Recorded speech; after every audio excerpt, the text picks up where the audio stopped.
So we will have this access posted on Tulane Connect starting tomorrow for everyone to know. All right, Nick, I'm going to hand it over to you, and thanks again for being here. Absolutely. Thank you, Sarah. I'm excited to be here. Thank you for this opportunity. I will share my screen just to show. Can you still see me, by the way, if I share my screen? Yes. Yep. Very good. Okay, cool. So I just wanted to outline a couple of slides. I'm not going to do a big presentation here, but hello, everyone. My name is Nick Bonsell. I am a solution engineer for Salesforce. And I wanted to walk through, and you might be able to see my bio.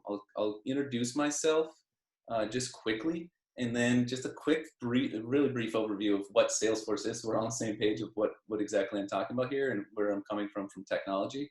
And then there were a couple of the topics that we thought we might want to talk about, but obviously questions coming in, I'm happy to pivot and talk about whatever, and then kind of talk about what this can mean for folks maybe looking to look at a career in technology and especially for alum. So with that, if that's okay format, I'll go and Sarah, please jump in if you see questions coming in and interrupt me and we'll move that way. Again, my name is Nick Bonsell, solution engineer for Salesforce. I am an alum of Tulane, lived in New Orleans for a while. You can see some of my artwork that is still in New Orleans. I had gone to volunteer for a week after Hurricane Katrina, ended up staying 7 years and helping start a nonprofit called Hands on New Orleans, which you might be familiar with, and ran a disaster operation there for a long time.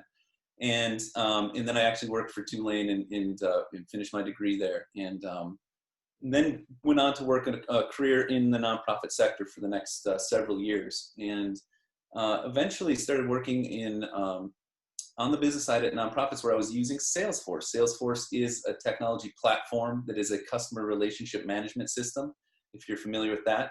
It started out as an idea to make it as easy to do business as it is to order a book on Amazon.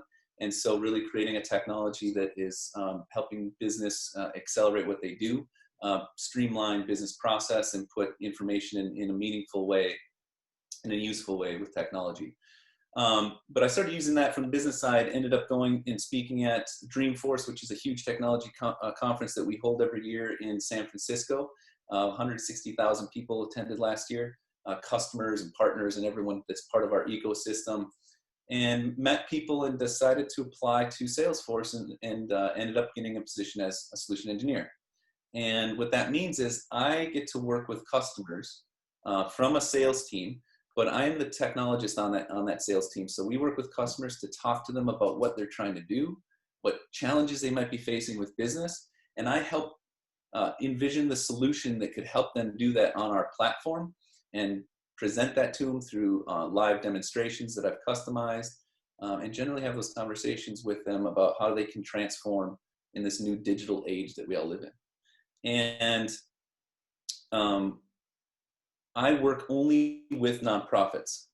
Part of how I was able to get over to Salesforce is that I had this career in nonprofits. I had those soft skills and the industry knowledge and expertise, and I was able to move into this. So I get the privilege of working with amazing enterprise organizations, the largest, most strategic accounts on the East Coast, and help them figure out ways to help drive their mission forward and grow their mission. So I'm still able to do a lot of great mission work, through this work. So I had a couple slides about Salesforce. I don't want to bore you too much about who we are, in general, but we are an organization that's based on core values: trust, innovation, equality, and customer success. And I think it kind of goes into the rest of the conversation to know that it is one of the things that attracted me to Salesforce itself was, and I think a lot of technology companies are getting there, but it was the foundation of who they are as a culture, how they approach technology, and how they approach business in general. So some of the things we do is giving back in volunteer hours, 4.5 million hours of volunteer hours. We get 56 paid hours of volunteer time per year to give back.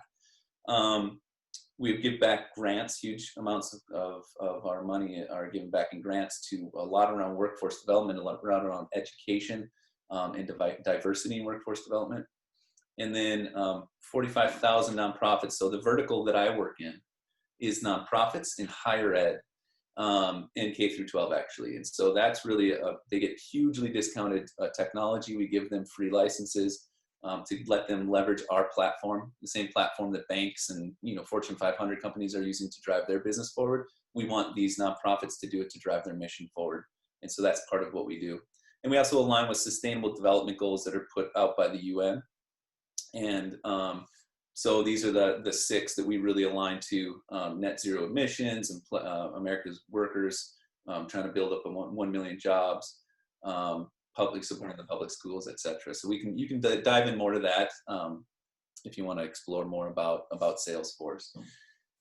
So that's kind of the overview of Salesforce, what we are, how I kind of got there. And I wanted to talk a little bit about the 2 topics. And Sarah, unless you have a question you want me to start out with separately, I could just kind of start in around kind of what I'm seeing with diversity in technology and in what we're seeing with COVID. But let me ask first. And I'll ask questions at the end. Perfect. So there's 2 pieces of the diversity. And let me preface this with that I am by no means an expert on diversity in technology or in organizations in general. And I'm not a spokesperson for Salesforce, right? I'm just trying to speak from my personal experience here. But what I've seen with diversity in technology, there are really 2 pieces of this that I'm seeing right now. One is, how do organizations respond to diversity and especially within the technology industry through HR and through culture? And then also on the flip side, how is technology actually impacting diversity in the real world? And so the first piece, I'm really proud of the organization that I'm part of, because they have been trying to be leaders in this for a while. I do believe anything from building this transparent culture where we really are able to organically have conversations around diversity. We have groups that are similar to almost student groups that form within our organization. At a university, you have your kind of student bodies that form, and student groups. We have these where we can organically start these groups around, there's Latino Force, there's Faith Force, that's all the different faiths coming together. There is Out Force, which is around LGBTQ, issues and concerns and focus areas. And so all of these groups have formed where there's this really transparent, open culture that encourages staff to talk about issues, staff to, bubble up issues to leadership, to make sure that we're talking about things, to engage around volunteer work or mission work around, some of these topic areas and issues. I also see, so that's one area of like this really, to me, I really appreciate having that space and that flexibility to do that, to transparency. We also have a really transparent culture. And I think a lot of technology organizations are trying to adopt this, right? Where we are putting our flag in the ground, putting our money where our mouth is in certain policies that we see in the real world, how we can affect change. And one of the things that Salesforce really believes in is business as a really powerful platform to do that, right? Because we have money, because we have status, that we can be heard, that we can pull together groups of experts to help to try to make change. And so I have seen that happen over the course of this last several years of being at Salesforce and in general. And it's really escalated in this last year. And where we have full town halls that are focused around diversity, which in fact one just popped in my calendar for next week, diversity town hall, to bring in experts, and we can bring in some really powerful, important people from across the sector, but around especially around experts in this topic area, to bring them in and have them speak to us and have that dialogue and open up that dialogue and talk about how can we do it better? How can we affect change? How can we think about this on a personal level, as an organizational level? And so we've been doing we have a lot of those sessions, a lot of that opportunity to engage in that conversation.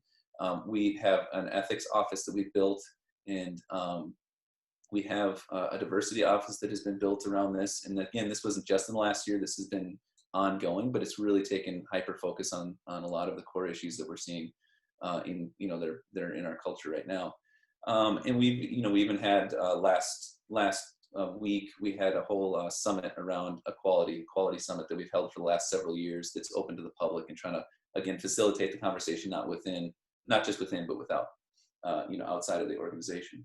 So again, from a personal standpoint, from what I'm seeing, I appreciate what's happening. There's transparency. By no means are we the experts on it, or are we doing everything right? And there's a lot of room to improve and grow.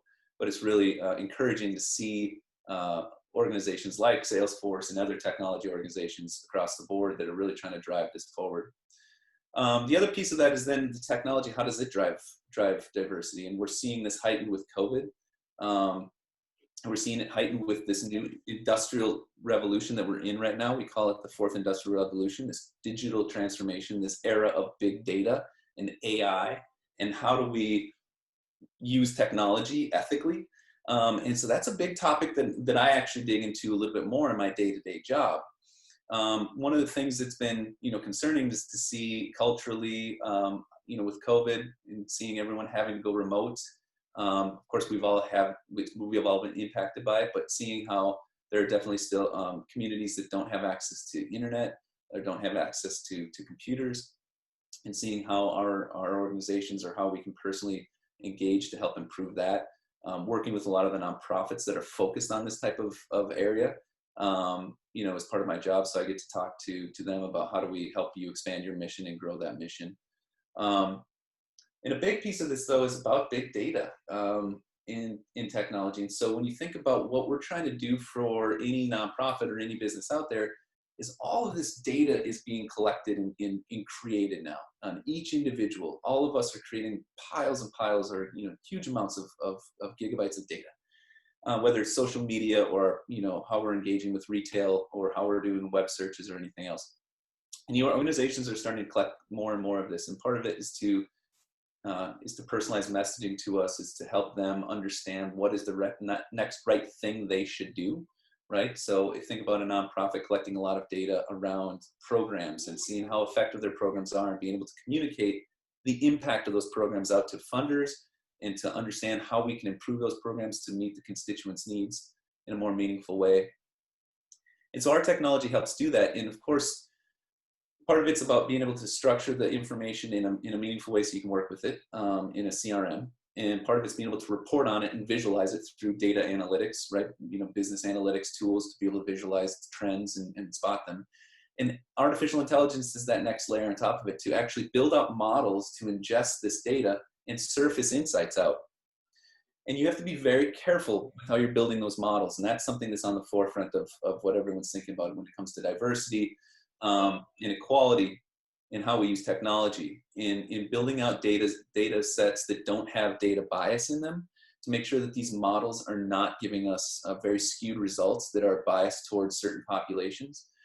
If you think about that in the context of maybe university, thinking about who should receive grants or who should be an intern or who should be accepted or not to programs. And if you're using some artificial intelligence to help you run some algorithms over the top of that, if it's factoring in things like race or gender or economic status, you can definitely get data bias in there, and you need to really think about those models and look at those models.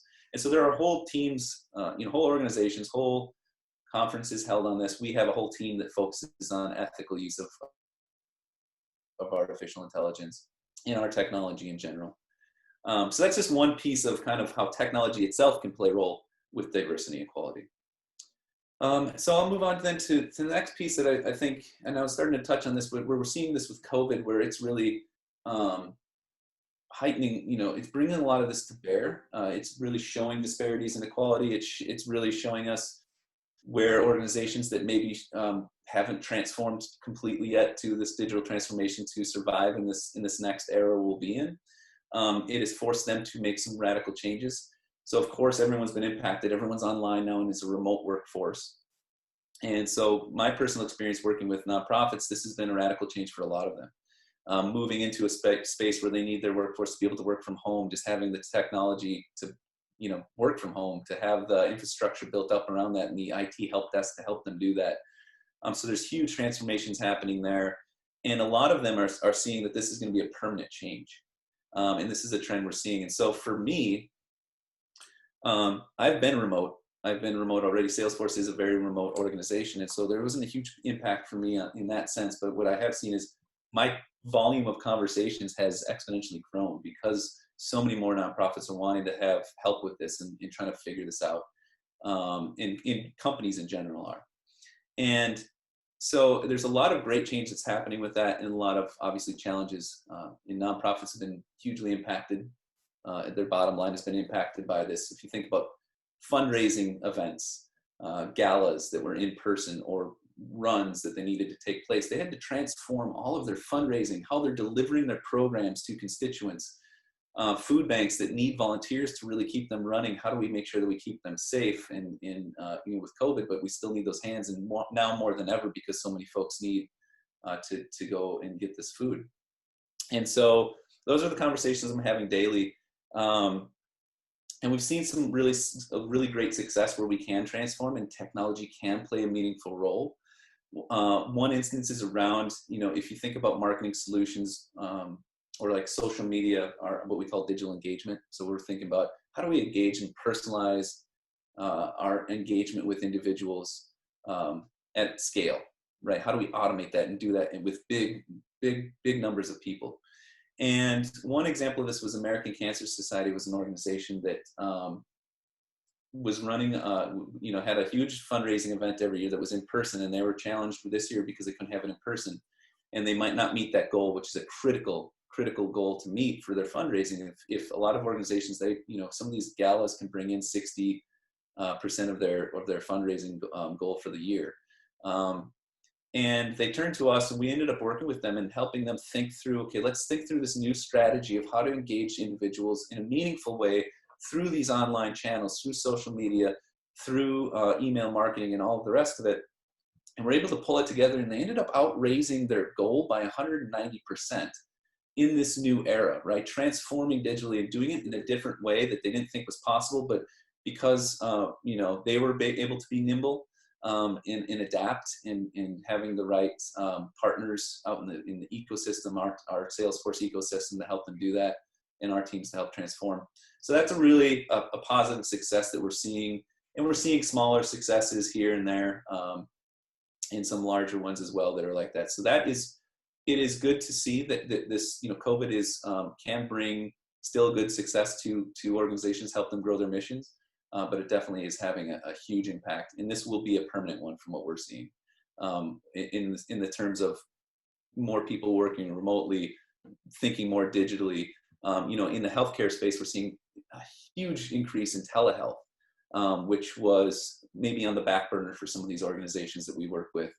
That now has been escalated and put on the forefront. So we'll see what comes out of some of those things. The other main piece, and this will I'll close out with the COVID piece, was what Salesforce specifically did. We saw a need out there for organizations to reopen when reopening will happen. How do we now think about, okay, we've shut down, how do we continue communication with our teams? How do we keep our business running? How do we keep our organizations running? How do we maintain that communication? Then how do we think about when it is time to reopen, whether that's going to be back in person or we want to reopen and stay remote?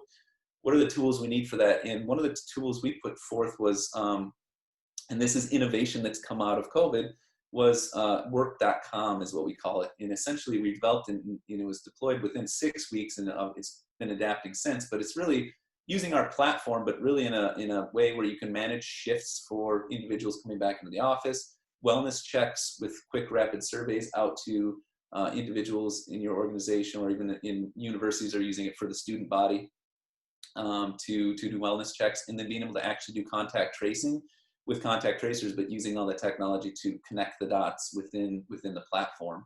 And so work.com is just really a platform that's specifically for COVID. Was designed for that, around this workforce, building out transparency there, being able to be clear about what are the new process and procedures, and how do we be transparent about what's happening with our organization. So a really interesting innovation that's come out of that. The last piece, and I know I'm running out of time here, but I want to just do one last piece about what does this mean for anyone that might be from the alumni that want to think about a role in technology, want to switch careers or a new career in technology.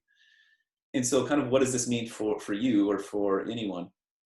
And there's two pieces of this that I want to just, from my personal experience, from what I'm seeing in my role in technology, is that there's a huge need there's huge growth in technology. First of all, there's a huge need for these smaller organizations, whether they're small nonprofits or universities or small companies that are or large companies that are trying to meet the new digital transformation they have to go through, meet this new fourth industrial revolution, which has been coined.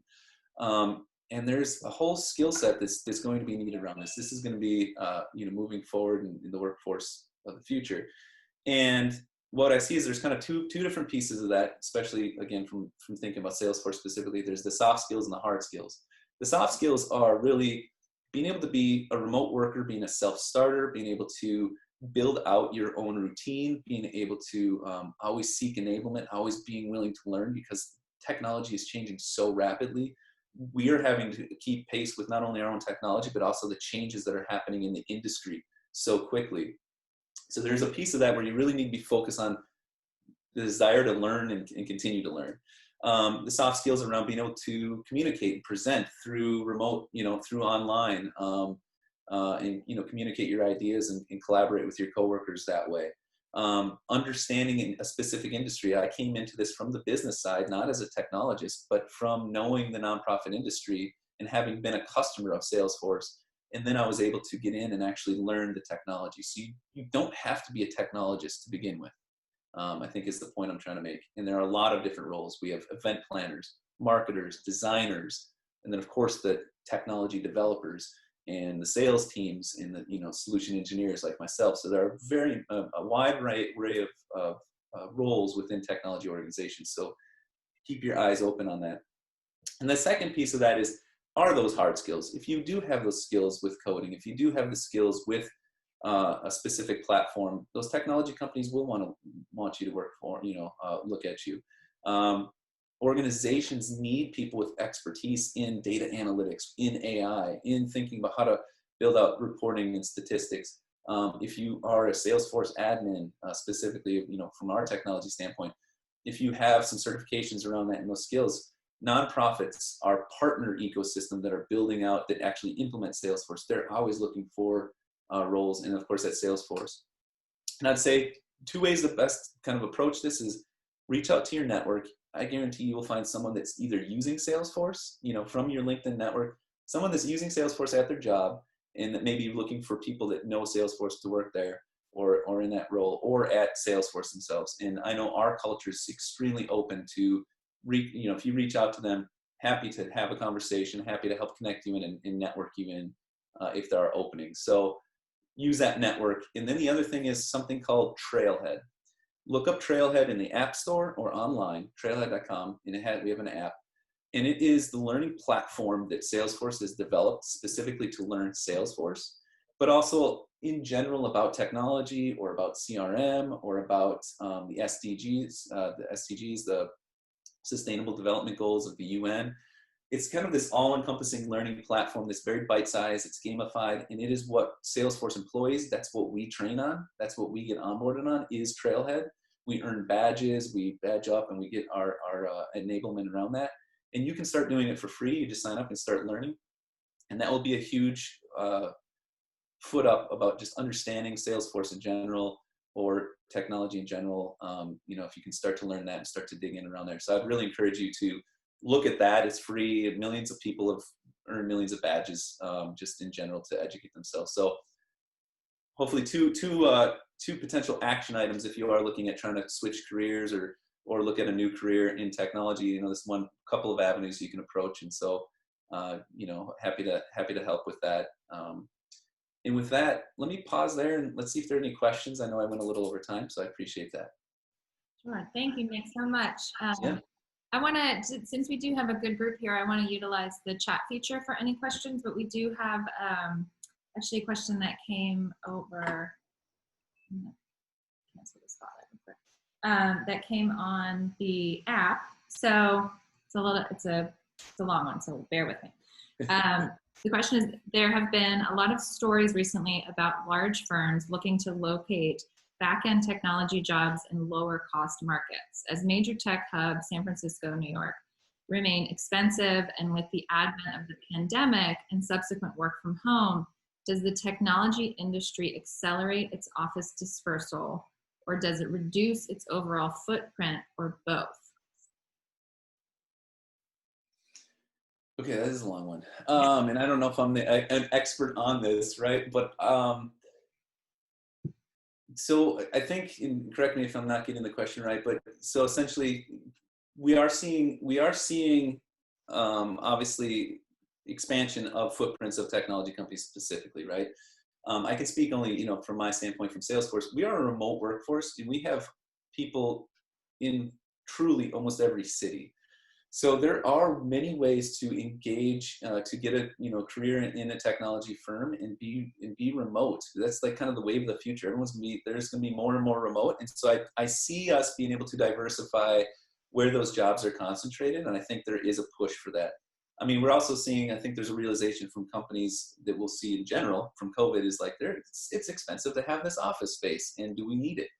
I know Salesforce has offices in every major city that are in their expensive offices, and I guess there's some calculus going on somewhere that's effective. And bottom line is, if I don't know if any of you have visited it, like a technology office, but those perks, they're trying to bring in the best and the brightest, and that's the deal. And there is an expectation to have some of these perks to when you go to work at these organizations. And I have to truly say, it is, if you are potentially now a person that is the smartest person in the room, you will not be the smartest person in the room if you work at one of these companies, because they're the talent that is driven there. And part of that is around this kind of culture of coming in. And frankly, part of it is around a little bit, if we make this really amazing office space where you can collaborate and you can kind of live here and work here, you don't leave and you work a little bit more, right? I'm sure there's a kind of double edge to that. I think I would hope to see them expanding more to cheaper or more cost-effective markets. What you do see though is even when they do move to those markets tend to then get expensive.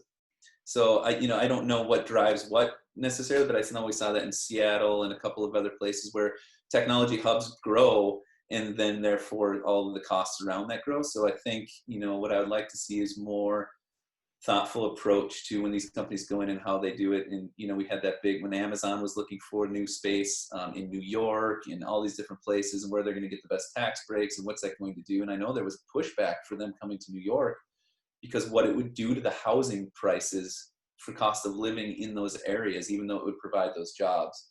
And so again, I'm not an expert on it, but yeah, I think we're seeing hopefully what we can have is some transparency in how they're thinking about these bigger technology companies. And we should make our voices heard about what we think that should be, the shift should be there.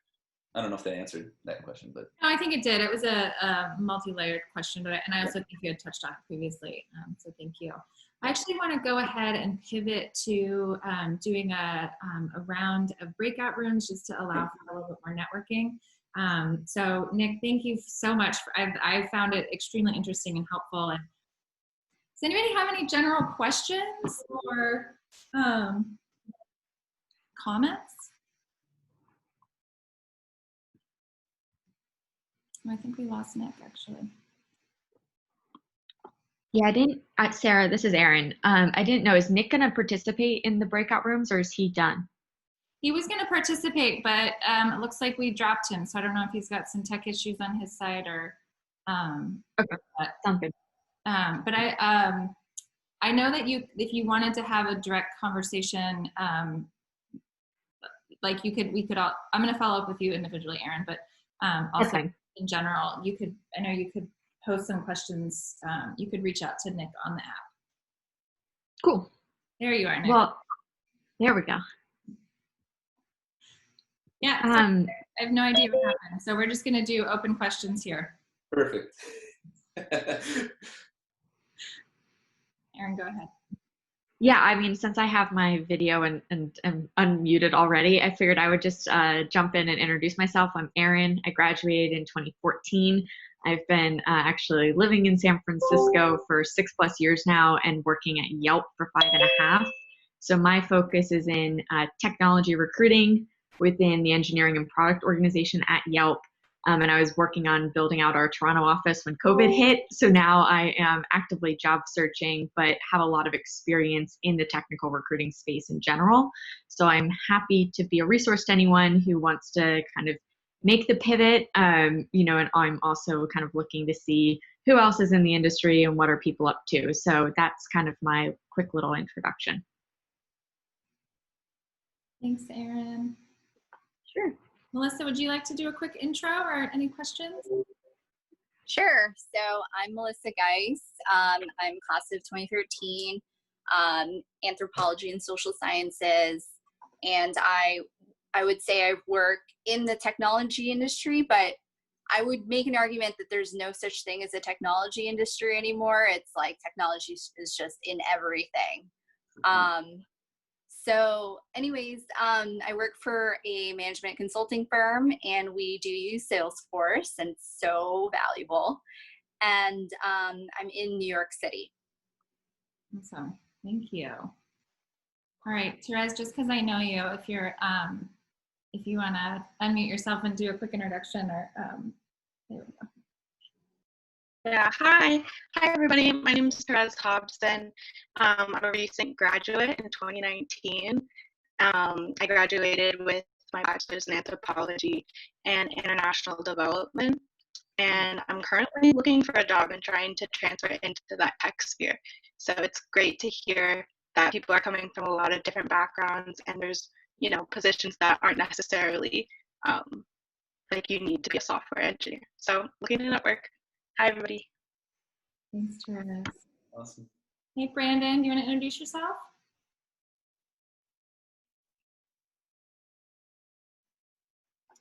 If you can't hear me, Austin, are you there?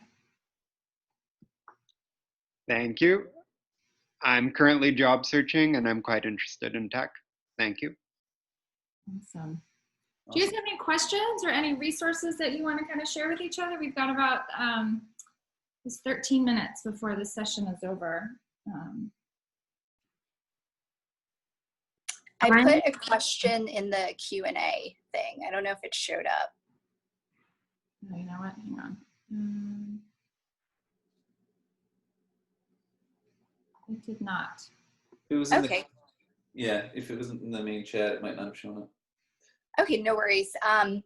So my question is, you know, Nick, with Salesforce serving so many different industries, and it sounded like you focused on nonprofits. And, you know, even nonprofits kind of serve different industries, communities.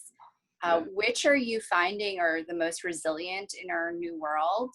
And which would you say are struggling, maybe need help with innovation, whatnot? Well, that's a great question. All right, so I can't speak very well to across industries. So what we really do have industry solutions. So we'll have specific it's our core platform, but specifically designed for nonprofits, right? So you do your fundraising, your program management, that's the stuff I work with.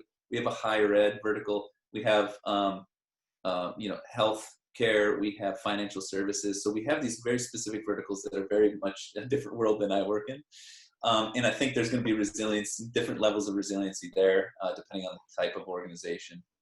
But what I would say for the nonprofit sector, and which does span across membership organizations that are, I work with anything from organizations that really, they hold all of the national fire codes for the entire country, right? Like NFPA, it's an amazing organization. You never think of, like, people that make sure the exit signs are in the right spot, that create those codes and write them and collaborate. Like, that's a nonprofit that does that, right? So it's very different from a food bank, the Greater Boston Food Bank that I work with, or ACLU that I work with, right? So some of these different organizations.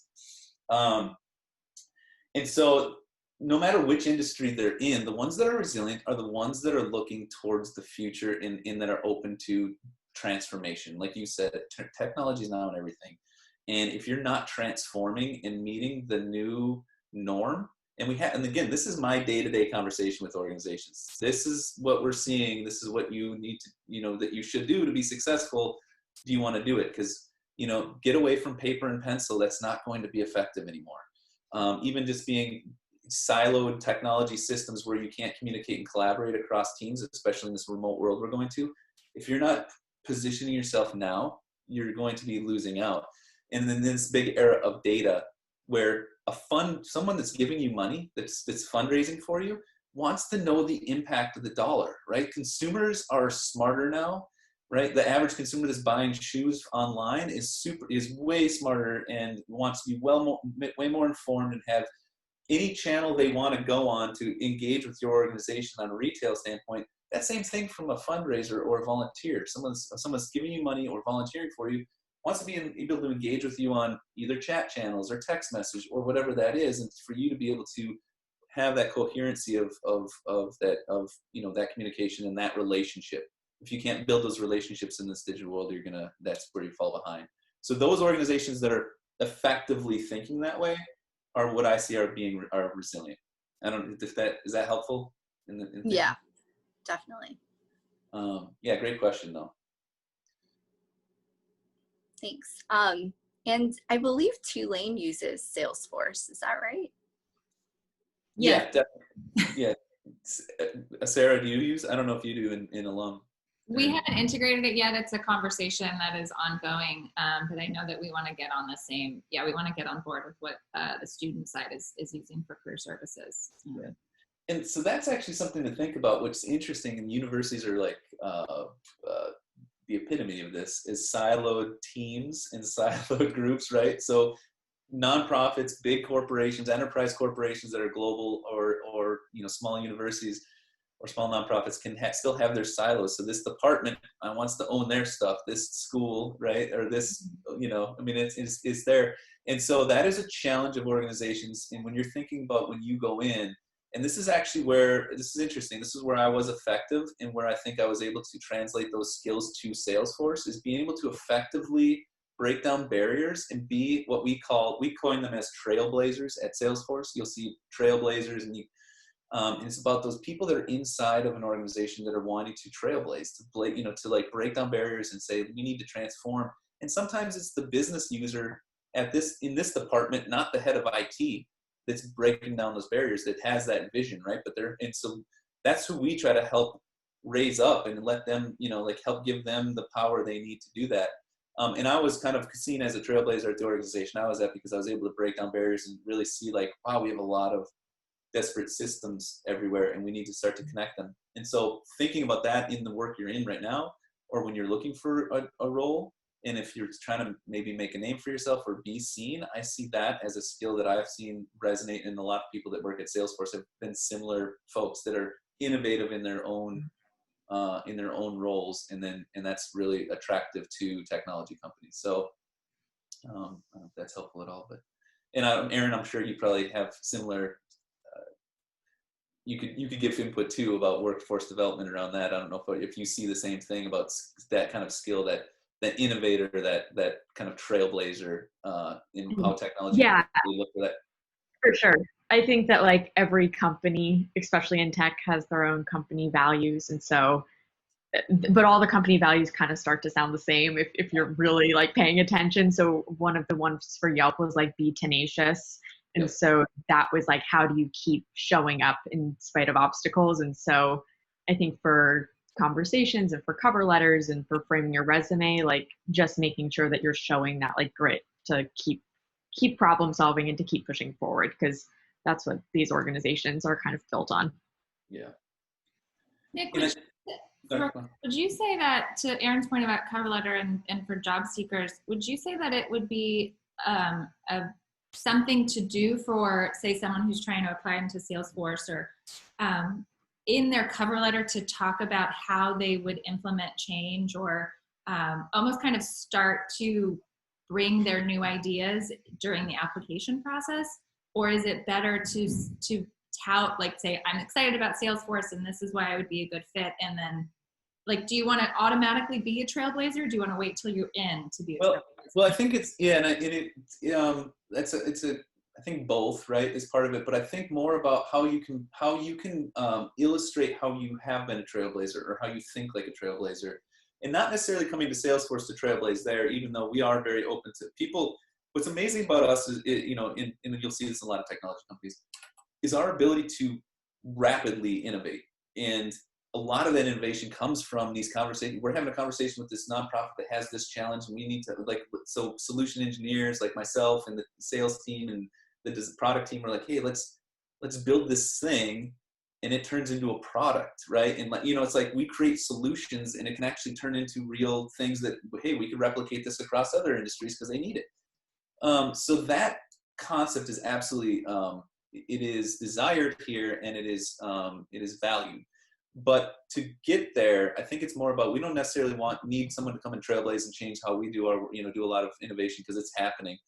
But being able to illustrate how you can think that way, and maybe you've done that in the past, whether it's in your school setting, whether it's in your current work setting, or whether it's in sports or whatever you were doing. If you can show some innovation, being a self-starter, I think a lot of those qualities around, hey, we are a remote workforce, and so how are you eager to learn? Do you have a thirst to continue to learn? Because that's a big part of our job, is like wanting to learn and continue to grow. So those are the things I think I would highlight. Specifically at Salesforce, again, I think if you can get on Trailhead and just do a couple badges and kind of get a feel for like how we are, you'll get a feel for the culture through that online learning platform. We have a lot of cartoon characters. I don't know if you noticed some of the slides and stuff. You'll see we have a lot of cartoon characters that are part of. So we have a whole national forest theme. So our national parks, state national parks. So like everything's themed with like national parks. Our conferences, and you can go to a lot of them for free, that will be in your city. We kind of do a tour of these conferences. New York definitely has one at Javits Center. San Francisco, of course. And it's all like, there's mountains and goats and trees and stuff. So it's a whole thing.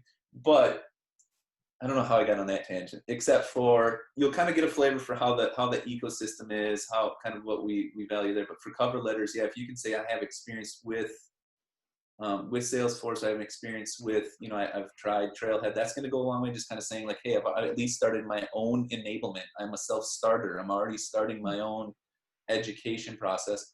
And then highlighting those skills, again, those soft skills that you have about being able to present well, being able to build teams and be a trailblazer within your own, whatever setting it was, can go a long way. And again, not having to be that technologist. You don't have, there are a lot of roles at Salesforce that are not that technology, building demos and stuff. So. Mm-hmm. Yes. Is my video on? Can I jump in really quickly on like that kind of, I know that there are a couple, I think one person introduced themselves and said I'm 2019 grad. I joined Yelp as a new grad. I wrote 3 reviews in my entire almost 6 years at Yelp, and they were in the application process. So just getting on a platform, if you're excited about a tech company, using it, understanding like how it works a little bit, so that your answer for why do you want to work at Yelp isn't I love food and I use Yelp all the time. And so it doesn't have to be like I need to be master of Salesforce. I know all this engineering. The Trailblazer stuff is super accessible, a couple badges, a couple Yelp reviews, whatever the platform is. Like it can be small little things that say, hey, I saw you rolled out this feature. I'm super excited about it.